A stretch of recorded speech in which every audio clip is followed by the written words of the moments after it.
So Jay, you like Pel's first half here. I'm always curious. You're gonna have to explain this to me because based off of your caps, like I wouldn't peg you for a first half better. So like I'm always curious about like why you take first halves here. You're so much of a spot better. Um, why do you like Pel's first half here versus just playing the full game versus the Jazz? Well, first off, the Pels have been cashing first halves like crazy. They're the third best team in the NBA at cashing the first half spread at the house. They're 15-6-1 against the spread in the first half at home. So this is what this team does. In the last game versus the Utah Jazz, what did they do? They came out, and I was on the first half in that time around. I believe I was on it here on Buckets. What did they do? They came out and led the first half by 8 and ended up only winning the game by 5 or 6 as laying 8 or 9 points.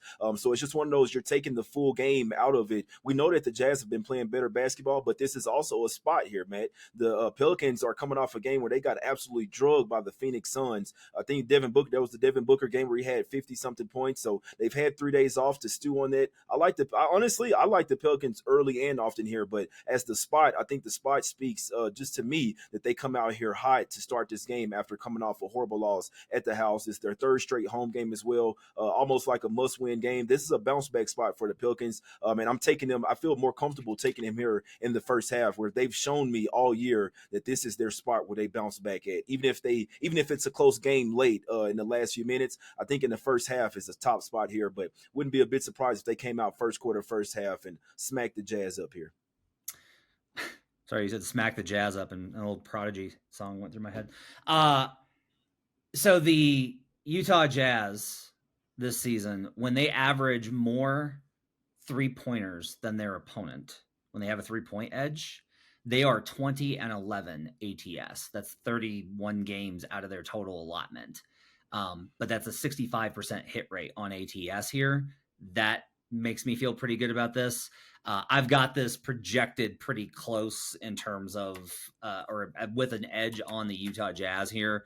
I've had to upgrade Utah because they are playing better. And now like they're like, I don't know that they're good necessarily. Like I do have the Pels here as a 5-point favorite. So this is only about a point and a half, or I'm sorry, it's 4.5. So I've got a 2-point edge here, which is enough for me to get in when I've got the trends in my favor. The other thing is just